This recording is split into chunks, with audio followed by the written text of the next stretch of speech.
Hey everybody, welcome to another week and another episode of Lineart Radio. I'm your host, Rick Alexander, and today I'm talking with my friend Tara Nicole. She is the founder of a training studio in San Diego called Thrive Fit. And for you guys who have been listening for a while, I had her on the show about a year ago, and we talked all about trying to be Insta-famous and what it meant to try to make it in the fitness industry. What's really cool is now we're a year later and she owns her own studio and she does a ton of modeling in LA and she has like really grown her business. And the reason I wanted to have her back on is because she, more than anybody I've ever met, is really good at looking at professional development and then figuring out a way to apply it to her life. And so that's really what we talk about today. We get into like what it was like going from training in college on the side to owning her own space. And then also like how to deal with this sort of information overload that we all seem to be going through, because there's podcasts and there's YouTube and there's books and there's all of these different things. We have all of these ways. We have more information obviously at our fingertips than we ever have before. But the magic is like, how do we apply it? That's where you find the good stuff. Like that's where it's going to really benefit your life, because if we're not doing that, I mean, shit, we're really just entertaining ourselves, and the utility of that is only going to go so far. And so I hope you guys really enjoyed this one. I definitely had a good time recording it. Without further ado, on to the show.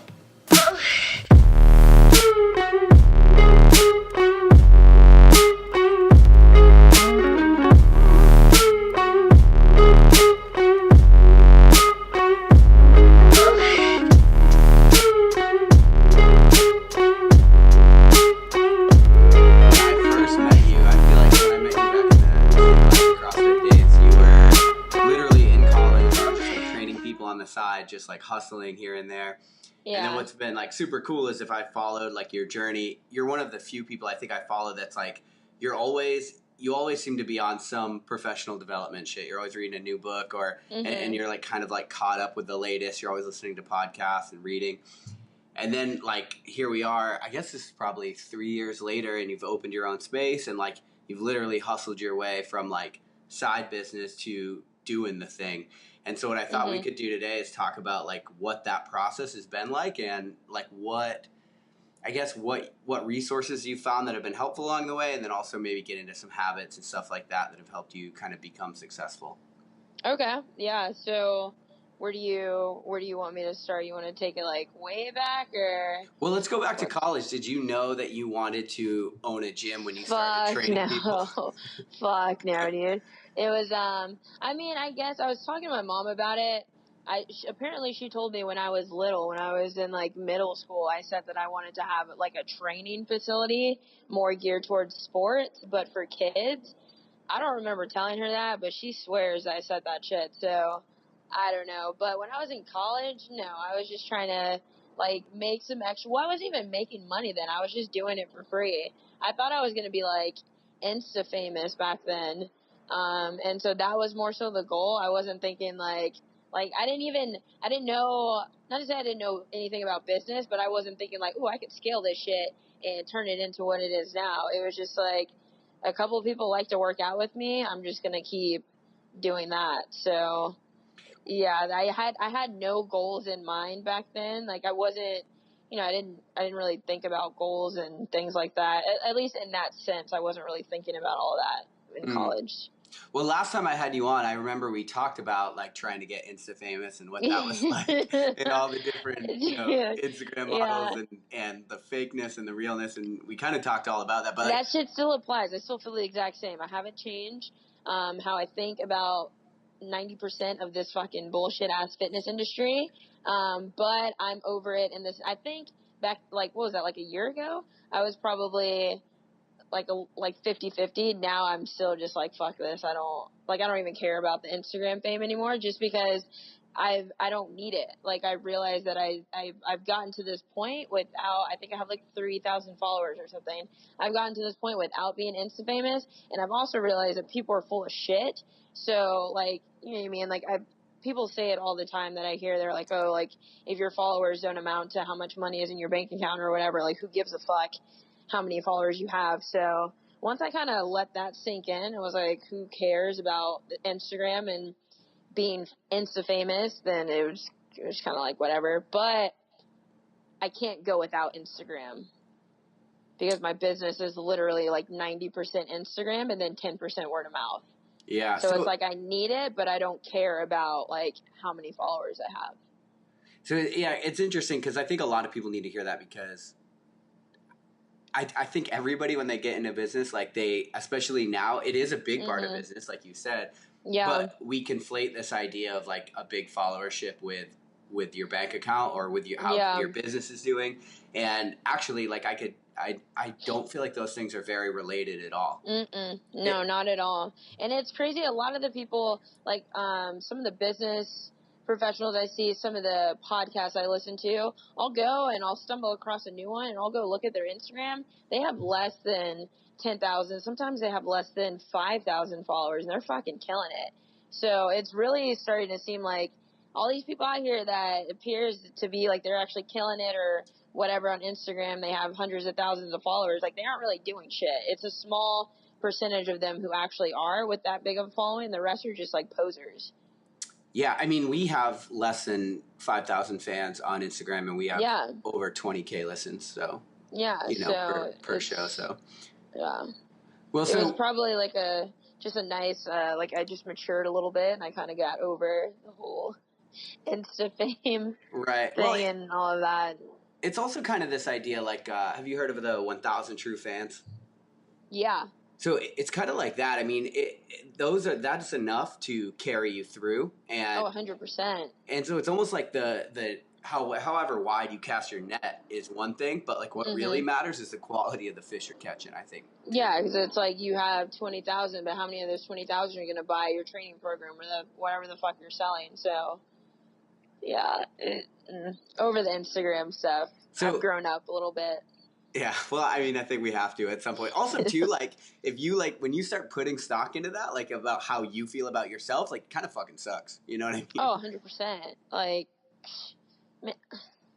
Instagram. No more Instagram Well, stuff. we've already done that episode, but if we look back at when you were in college, then what was that just kind of your job for getting through college? Like, is that what you were looking at it as, or what were you thinking? Literally just, I don't even know now, because I nannied in college. Like, I was chilling making money as a nanny. Yeah, but you were training too. I was training. I was. I don't know, dude. I just thought it was just fun. Like, it's still fun, but yeah, it was just like a good time. Like, I got a lot of free shit out of it. I was working for Core Water and Suja Juice and all of that at the time, and they thought it was cool, and they used me for their branding and that type of stuff. It was, I don't know. I had no business sense with the fitness industry with that game. Like, none of that even occurred to me back then. It was probably like, I think it was more so once I graduated college and life just kind of hit me in the fucking face was when I was like, okay, now we're going to have to figure some shit out with like what I'm actually doing. Because at that point it was like, everyone graduates college. For me, I went to the University of San Diego. So, when people hear that, they just expect you to, graduate and have this sick job and blah, blah, blah. But I was like, I'm not going to work for anyone, and I'm not going to be wearing slacks and a business suit every fucking day. And I was like working at Lululemon, stay classy for like here and there, and then like kind of doing my own thing, and then working for like the juice brands. And it was like, okay, I'm doing too much shit and I'm not doing anything at all. So I need to kind of narrow it down and figure out like how I'm actually going to make a living and support myself doing what I want to be doing. So I think it was really like that first post-grad year where it was kind of just like, all right, now let's try and figure out this fitness stuff. But during college, I was just chilling. Right. Well, what's interesting is in my book, I wrote about this idea. I think I called it insured defiance in the book. But essentially, like this idea that you need to like protect the downsides. You don't like need to quit everything you do to just jump into the next thing. Like that you can build up your side hustle and then you can migrate over. But I did it the opposite. Well, and so this is what I was going to get at. Like, that's something, if there's one part I could change in my book, I think it would be that idea because there's a lot of people that really does work for, and it kind of works for me too. But at the same time, I see so many people, like, there almost comes a point where you have to have your back up against the wall in order to be really good at something, it seems like. Yeah, there's what's the dude from Shark Tank, the FUBU guy, Damon Damon John. Yeah. that's what his book is essentially about. Like, sometimes being broke is what's gonna make you successful and make you survive, because you have no other choice but to do like whatever it is you're trying to do. Which is like, I have a friend who's like that right now. He's trying to get into the fitness industry. He's trying to leave his full-time job, like in IT or whatever, and be a trainer. And my mindset, I'm like, just fucking do it. Like, you've been talking about this shit since I've known you. Here you are 3-4 years later and you're still working your little IT job. Like, just pull the trigger and do it. But I'm realizing more and more how rare that mindset is, to where people are like, oh, I can never just like quit. Like, what do you mean? I don't know how I'm going to do it. Whereas me, I was like, fuck all this shit. I'm just about to train and I'm going to figure it out along the way. So, but apparently not many people think like me. And it was Well, funny because people thought I was crazy as fuck. And now people are like, oh my God, wow, it worked for her. Like, look at her now. I'm like, yeah, you fuckers. Like, told you. right. Well, I mean, let's be real though. It's like incredibly uncomfortable. Oh, 100%. Like It's that still feeling of like, uncomfortable. fuck, what am I going to do? Like I have to do Yeah, something. no, it hurts. It's painful. I'm not even much of a crier, but I cried so much within like the last 2 years than I ever have my entire life. Like, and I'm talking like scrapes and falling down crying, like just constant tears, like, T, you're an idiot right now. Like, what are you doing? But I mean, I guess, I don't know. I guess you either rise from it or you don't. But for me, that was what I needed. Yeah. So when you look at that process, when you decided like, okay, this is, I got to make this work, and your back's against the wall, and then you're crying all the time. Was that when you really dove into professional development, and you were like, okay, I gotta, because that's Yeah. something as an entrepreneur you figure out. It's like, I gotta make myself better I Yeah. gotta level up in order to be successful at this thing. Yeah. So, we're in 2018. In 2015, at the end of 2015, I read The Power of Habit. And that book was just like an eye opener. Like, holy shit. Like, all right, there's power in this shit. And so that was when I started reading books, but I was reading more so business books. Like, that was the first like self-improvement, like habitual book that I read. But then after that, for whatever reason, I just switched and I started reading like only like business and finance type of books. And then like mid 2016, I got a little bit more into the self-help, self-improvement type of books. And then, it was really last year, 2017 in July was when I actually started applying everything that I had read. So I went back and read some of the older books, that were applicable. And that was when I actually like took the time, like sat down and started writing out everything and actually focus on it. Whereas before I was just kind of like reading pages, like, and it kind of goes back to the Instagram thing. Like, I wanted to be like the cool, like, or whatever, like influencer type of person that, I was reading the books and I would just take a picture of it and then post it and blah, blah, blah. But I wasn't actually taking in what the books were saying. Right. I think that's a thing, though. I think for like the professional development space, like when you go to conferences, there are shitloads of people that are like on information overload, but they're not doing anything. And it's Yeah, like, exactly. it's easy to read a good book and you're like, that's a really good book. But like, if you don't have a process to start putting it into your life, like, it's kind of a waste of time. Right. Because I remember one of my friends, he picked up one of my books, and I'm the sticky note type of, the little side sticky type of gal. Okay. And he picks up the book. He was like, "What the fuck is this?" It's like, it looked like a little rainbow. Like, damn near every page in it was sticky note. And he was just like, there's no way you're actually taking in all this information. I'm like, I know, not at that time. That's why I put a fucking sticky note right there, because I'm actually going back to all of this relevant information that applies to my current situation, and I study it over time. So it's like, I may only truly get through like 5 books a year, but those 5 books is like, that's all I fucking needed. Whereas most people, like, I follow this guy, he reads like a book a week, and I'm like, bullshit, dude. Like, you're turning pages every day. You're not reading anything. Right. Definitely not comprehending and applying. Yeah, no. But that was probably, it wasn't the habit of reading the books. It was a habit of actually applying everything that I was reading, in them. Because I wasn't always a big reader, but I was fine with reading. Like, but now it's like I actually enjoy it and I can apply it, so I like it even more. So is that your process? Is it sticky notes? Like, how do you go from book to application when you read something you think is useful? Yeah, I usually, the sticky notes are just so I don't forget, because there's so many times you read a book and it's like, damn, that was good. And then you think about, or maybe you don't even think about it, but then a couple months later, you're like, damn, I think I've heard something like that before, but I don't remember. So it's just kind of like an alternative reference to where I can go back to it and look like, damn, that was good. I use a lot of that for Instagram, like Instagram captions. A lot of that is influenced by it, and that kind of keeps my mind thinking about them. But as far as the actually like putting it into effect, it's just sometimes like a book, like your book. When I read that, I was like, fuck, I'm going to run a marathon. And then I went and grabbed my whiteboard and I wrote down marathon.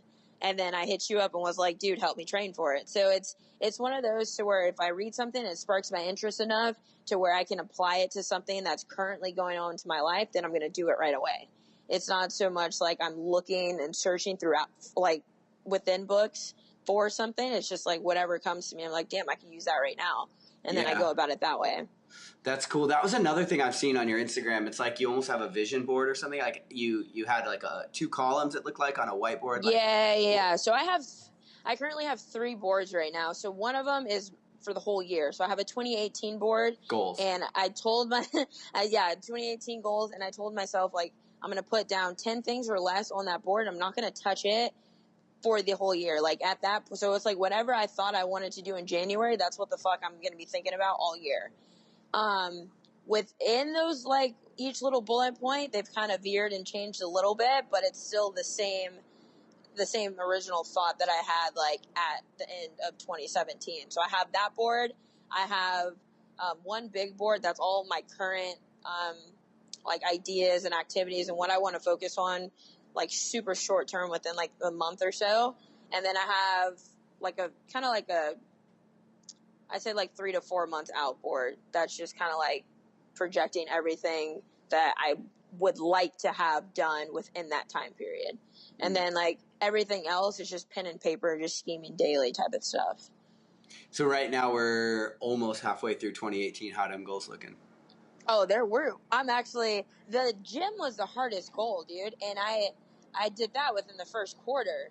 So after that, it was just kind of like, well, the rest of this shit is like, it's almost like if I don't accomplish everything else on my goal board, I think I have like 4 big ones left. It's kind of like, dude, you fucking suck.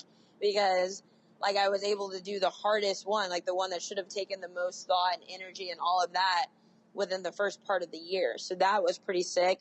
And then it's funny because the rest of them pertain to the gym. So like I had one that there's probably like a handful of gyms across the country that I follow and I've been following for a while, and I just like their style of training.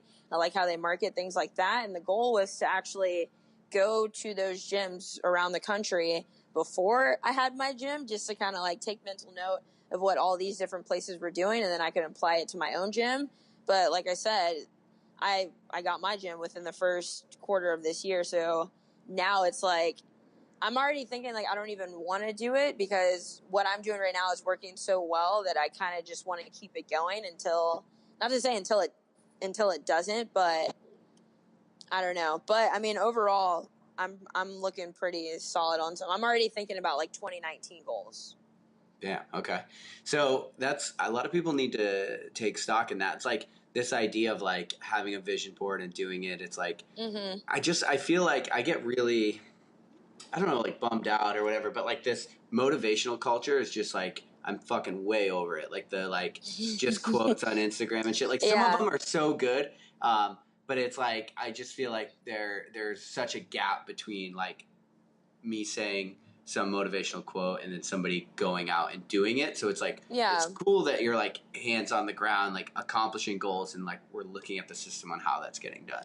Yeah, it's just trendy. Like, I mean, it's just exactly what you're saying. Like, people, what's that one book? I refuse to read it just because everyone else has apparently has read it or supposedly have read it, and then, like, they post about it. It's the one about, like, you are a badass, the one with the yellow like cover. Yeah, do you? Okay, well, okay. I don't know. It's just, but it's like, to me, that's like, ooh, like, everyone's gonna read it. It's like the Miss Basic book. Yeah. And I'm looking like, okay, all you guys are sitting here claiming that you've read this book and that it was so good, and boom, you're a goal crusher now, and then you've yet to do anything about it.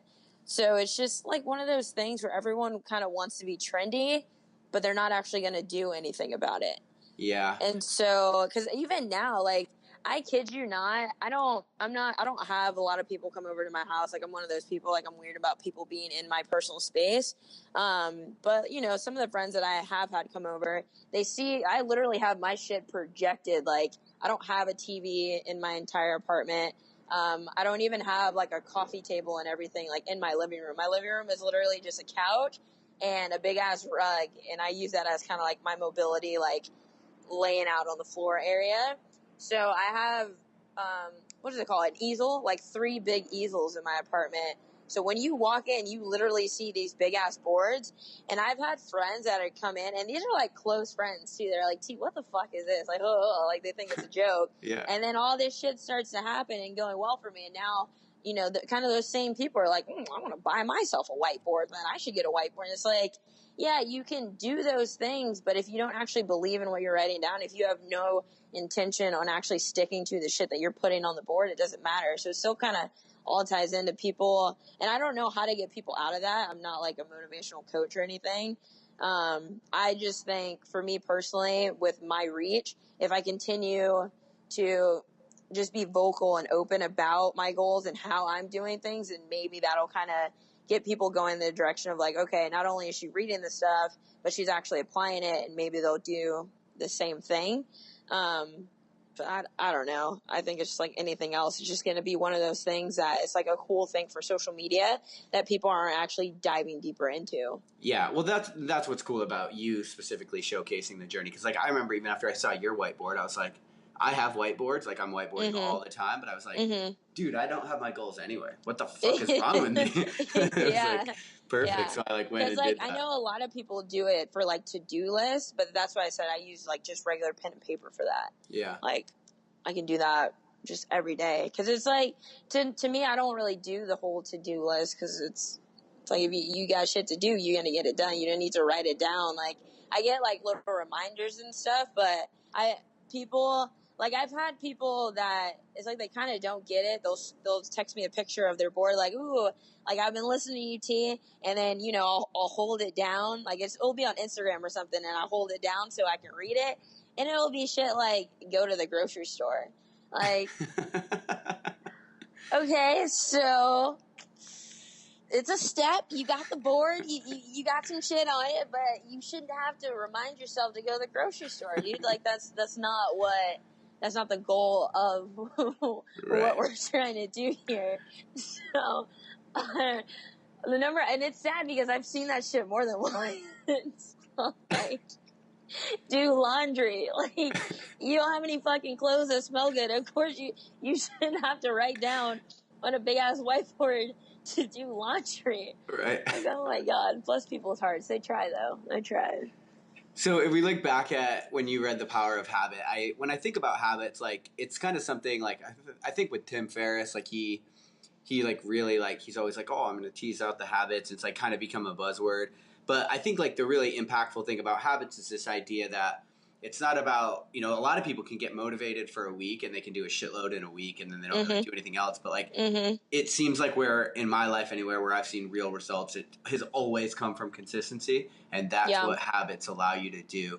So when you looked back at that first book, like were there any habits that you started applying that you've kept all the way to today? I want to say yes, but I think they've just kind of merged into other books and habits that I've found. Because the only one, I can't think anything off the top of my head right now from The Power of Habit that I did right then. But I read Brendan Burchard's High Performance Habits. Oh, I've got that on my bed right now. What was that? Last probably October, November. Yeah, And I still stick to a lot of what's in that book. So not necessarily the Power of Habit was more of just an eye opener of like, oh wow, like this is literally like how our brains are wired and why we do the things we do. It wasn't at that time. It wasn't like I'm going to do this stuff every day. That just kind of like it was a catalyst for everything else, and like got me into the self improvement. But yeah, I think how far are you in that book? I'm in the first chapter or second chapter. I think I just started reading it. I read the shit out of that book. I finished that book in a weekend, and I never do that. Like from start to finish, finished it in a weekend. And I started, and I think he says it like, wait until you get to a certain point in the book, I guess, to start applying it. I was like, no, fuck that, dude. Like, this shit is speaking to me now. I'm going to start doing it right this second. And so the biggest things or habits that I do from that book are the two things you're thankful for, or two things you're looking forward to every single morning. And then 3 things that you're grateful for at the end of the day. So I call it like the little 2-3 ritual. That one, and then time blocking. Those are the ones that have stuck with me the most, that I'm still consistently doing. I don't have to think about. Yeah, I like that. I like that idea. I haven't gotten into it yet, but I'll say like, when I think about, I have like an adverse reaction to a lot of internet marketers, because I'm like, I just feel like they're trying to sell me some shit all the time and like not provide value. But out of all of those people, I think Brendan Bouchard is the one that like, I've like done his High Performance Academy, like everything I've listened to from that guy, like he really does put out gold. Like if you go watch his YouTube videos, like there is like, seems like great information coming from that guy. That's good to know, because I definitely unsubscribed from his email notifications, just because how you said, like, I just feel like everyone's trying to sell me on something. Yeah, and he is, but at least he's selling you value. Gold, like it's good. Yeah, I think for almost every book that I've read, I've went and followed the author on Instagram, and it's kind of the same thing. Like I'll go check out their website, and it's like a funnel to a few of their other products, which I get. Like you got to make your money, and that's just how these things go. But after the initial book, I usually don't pursue any other like additional education with them, or seminars or masterminds like that, unless they're free. But usually when they're free, it's just it tries to segue you into buying their coaching or another one of their products. So, but maybe I'll check that one out then, since you said it's actually pretty solid. Yeah, no, it's good. I worked through his like DVD series. It was really good back when DVDs were a thing. But what other books have you read in the last couple of years that really stick out, that have helped? The Compound Effect, I think, was a Darren Hardy. Yeah. The Compound Effect. What's the idea behind that? Just it's kind of similar to like just why we do what we do, and how everything kind of builds off of one particular thing. And then what was it? Shoot, I can't think of it. Oh, it's The One Thing. And I like and dislike that book, because that one's more so like focus on one thing at a time. Well, it's like one thing that affects many things. These books all kind of align. Yeah, they do. But that one was good to kind of hone in, like just focus on one like big thing, as opposed to like kind of how I was saying when I was in college, I was doing like 4 different things, but I wasn't doing anything at all. The One Thing, I can't think of the author right now, but that one was more so like pick your one thing, do what you can do to accomplish that one thing. Don't worry about all the other little things. And once you get that, then move on to your next little thing, make it your big thing, and so on. Those 3 are probably the biggest as far as like habits and goal setting and mindset go. But high performance habit is definitely number 1 for sure.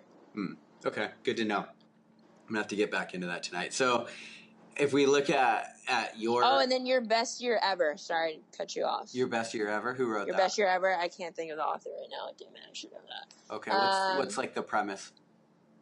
How to fucking just crush your year and stop being full of shit and saying like, I think he really pushed it hard towards the end of the year, to get people to pick it up before the beginning of the year. So probably, I think I came across it in December, but I think when I went and looked back, like the heavy marketing started in like November. But yeah, it just essentially breaks down from, I don't know if it's quarters. I don't think it might be quarters.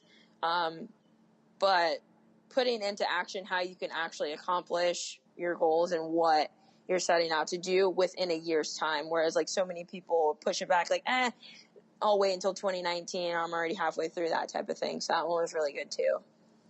And those have all been within like the last like year and a half, 2 years. Okay, cool. We'll link all those up in the show notes. So if you guys are listening to this and you're driving or whatever, just go later to lionheartrad.io and then click on this episode, and we'll have all of these linked up and where you can buy them. So, Shit, I'll add your book to there too. Damn. oh, you don't got to do that.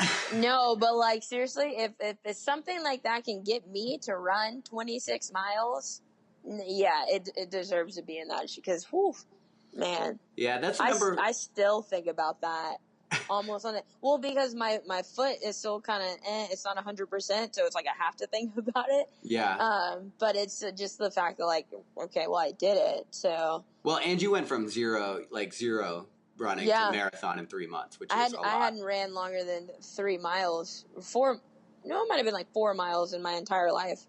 Yeah, and like I think we set it up to be as smart as we could based on like the time that we had. Like we leveraged everything we could. We leveraged biking, we leveraged lifting, all that stuff. But it's still like it was solid. There's no way. Yeah, because I've never paid for a coach or anything like that before. I've never trained for anything like that before. So, for my first training program, I thought it was sick. Like it was spot on. So, kudos to you, sir.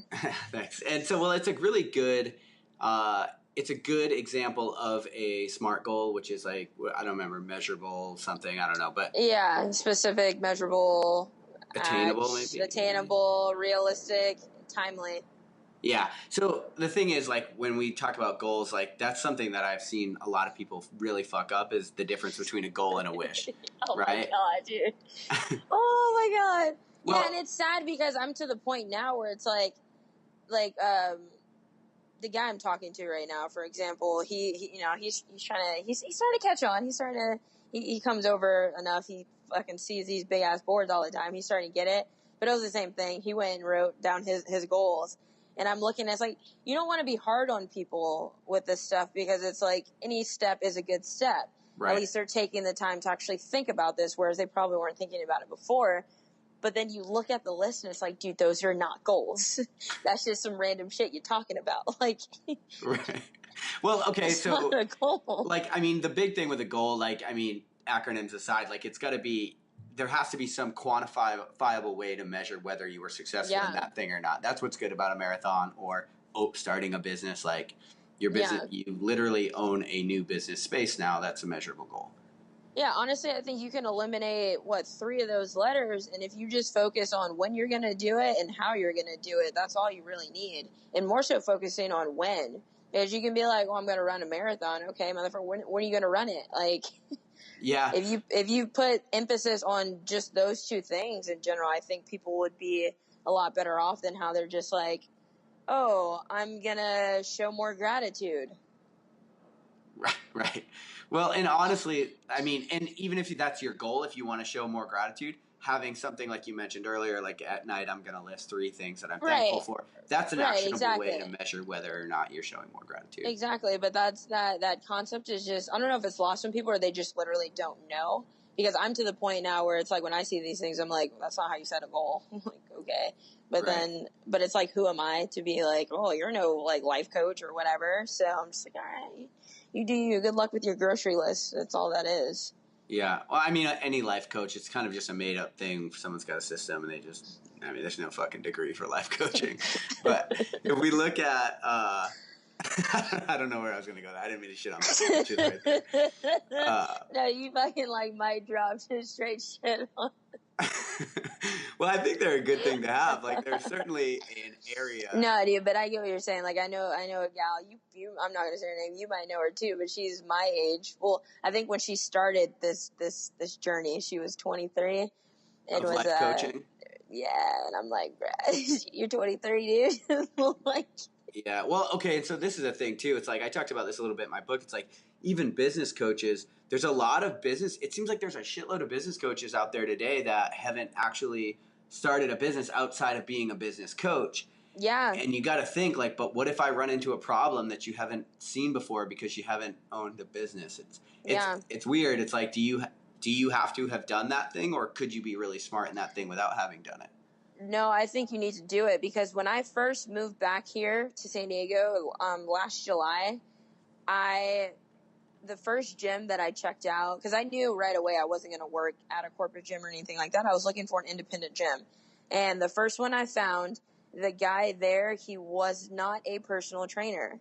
He was a businessman. He made that very clear, which is fine. I appreciated that he was transparent about it and wasn't trying to tell me how to train people, but he was. And that was the package he was selling. He was trying to sell me on being essentially a saleswoman and a trainer, but it's like, you can't tell me how to be a trainer. Like, do not touch that. But that made up more than half of his little program or package that he was trying to sell. So I think that happens a lot. Like, I have another friend, he paid $5,000 for coaching to be a trainer, and the guy he bought it from is not a trainer.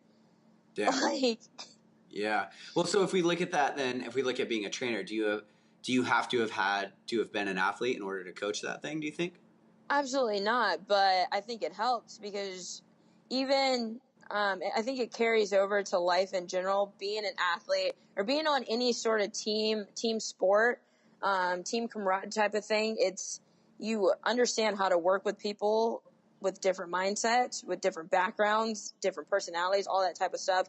Whereas if you've never had that experience, you don't know how to work well with people. And it applies to anyone. Like, in the work, I don't know, I've never had like a 9 to 5, but if you have to sit in a room with people and work with them on projects or whatever you're doing for work, like, you're going to have to accept the fact that not everyone's going to be like you, and you're not going to like how they think about this and they think, but a lot of people shut down when that stuff happens because they've never been put in those scenarios. Whereas, like, for me being an athlete, I didn't like majority of my teammates my entire life, but it's like you learn to deal with them, you learn to work with them because you guys are all working towards the same thing. So I don't think being a trainer, like having that athlete background, like you need it, but it definitely helps. And even so, connecting more, like with your individual clients with like mindset. Like, if you have someone who is just like, say, like, not to shit on bodybuilders, but like, say you didn't do anything athletic your entire life and then all of a sudden you got into bodybuilding. That's cool. Obviously you have the discipline to be able to transform yourself and your mindset and your body physically. But when shit gets real for your client, like, say you have somebody who, maybe they were a former athlete and they're trying to get back into it, you can't relate on any level, right? If you have not even, say your client is just regular average Joe and this shit is just hard for them, like, you can't relate to that struggle or the mindset that they have being their trainer. So I think it helps, but it isn't like vital. Like, you don't have to have that background to hop into the training game. Yeah. Well, and but it it's also definitely going to help. Yeah, I completely agree. And it's like, if you have to have a little bit of responsibility as the athlete too. It's like, what level am I at, and then what level am I trying to get to? Because there's a lot of people, like the 23-year-old life coach, there are certainly people that she can affect. Like, there are people definitely. that, you know what I mean? And so probably younger, but yeah, right. like, you can still reach people. Right, but like, if you look at the hierarchy, the echelon of what you've done in your life, like, if you're trying to get somewhere, there's certainly someone that's above where you are. It's like, if you're trying to go to the CrossFit Games, like, you don't want a CrossFit coach that can't do muscle ups, right? Because when you start failing, they're not going to know what the hell's going on or how to program it, how to get around it, because they've never been there. Whereas that person that can't do muscle ups, there's certainly a lot of people that they could still affect and help. And so it's just like more like a call for responsibility from the athlete side or the person that needs a coach. Definitely, yeah. But I'm looking for a coach now, like in the business side, and so I'm like being probably too scrutinizing about all of these things. But I'm like, it's like I talk to him, it's like an interview, and I'm like, well, okay, so I like give him hypotheticals. And so do you think of like a mentor and a coach synonymous as the same thing, or no? No. I mean, I have mentors and stuff, but like, I'm like, there's specifically, like, I think my business is at a certain level. I know the level I want it to get to, and I think that I need a coach that can give me. See, the thing about having the mentor relationship is that it's hard to expect things out of them. Like, they can give you something. Like, I actually want to pay somebody because I want you to help me deal with X, Y, and Z problem to help me get to this area.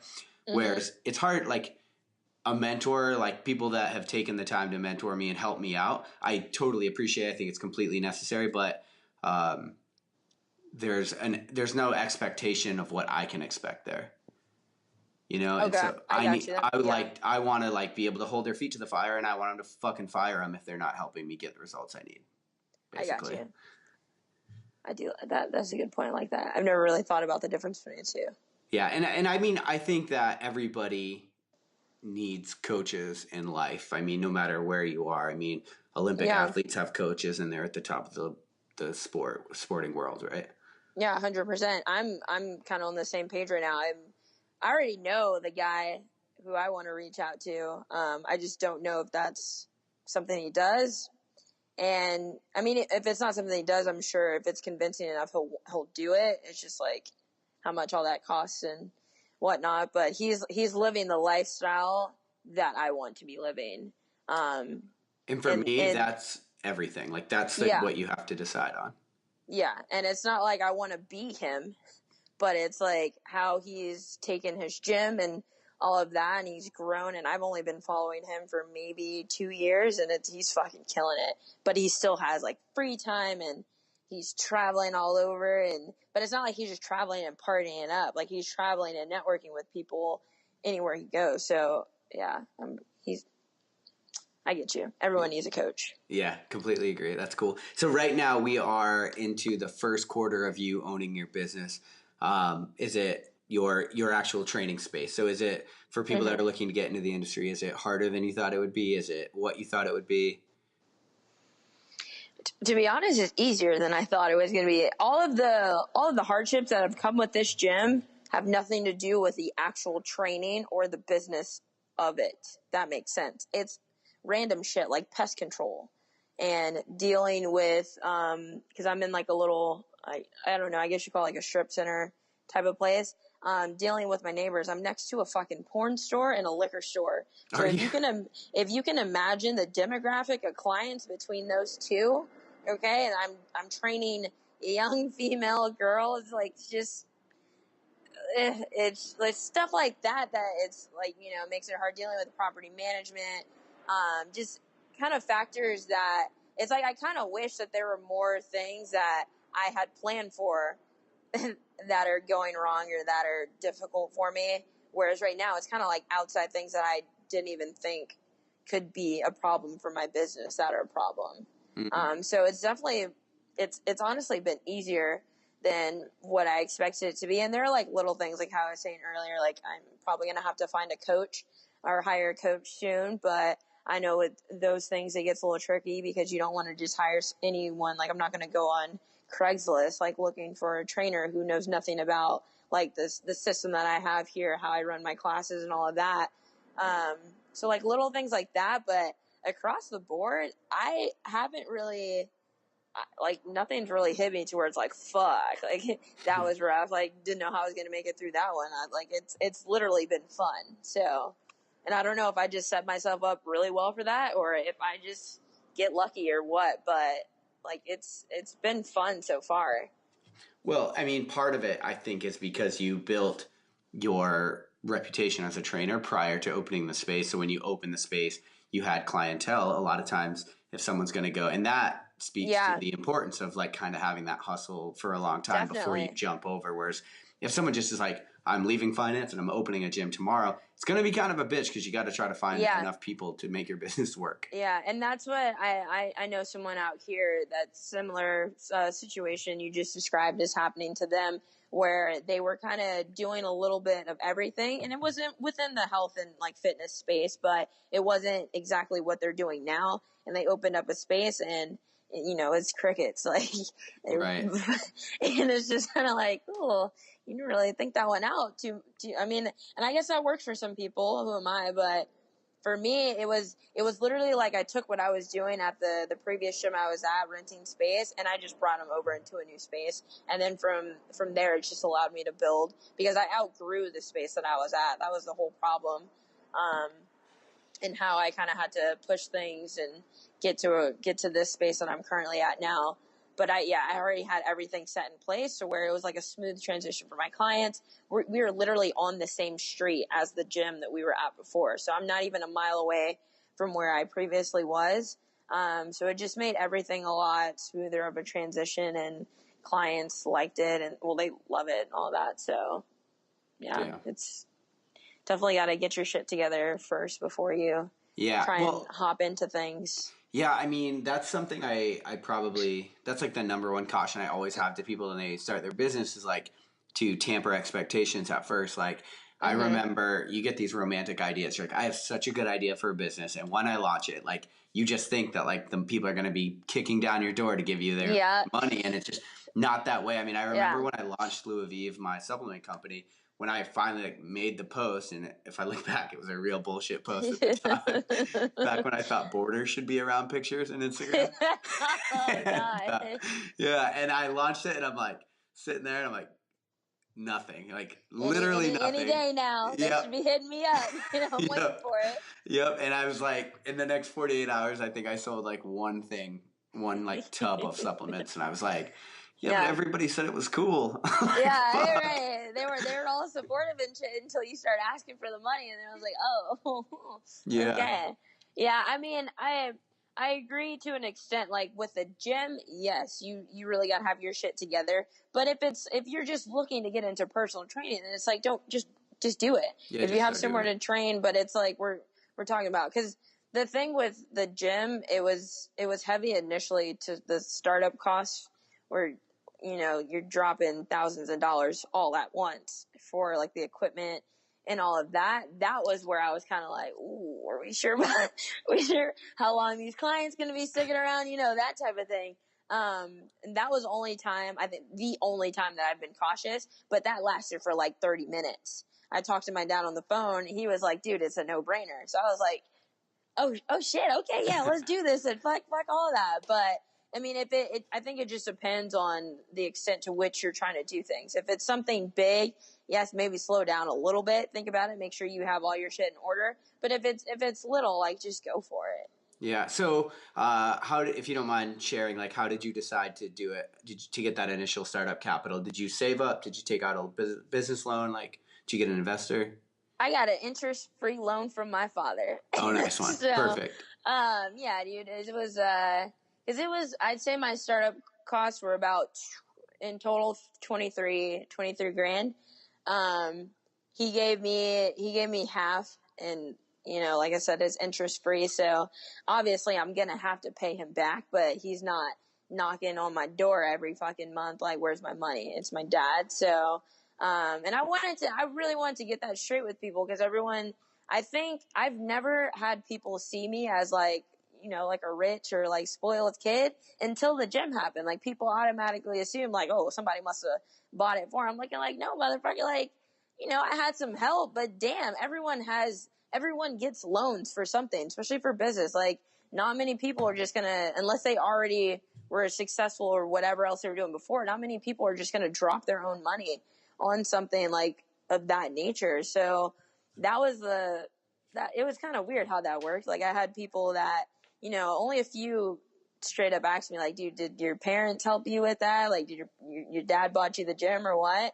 But a lot of them, they just kind of insinuated that like I didn't do it on my own. I still like to think that I did this on my own. Like, you know what I mean? It's not like he just gave me a gift of some money and it's done. Like I got to pay this fucker back.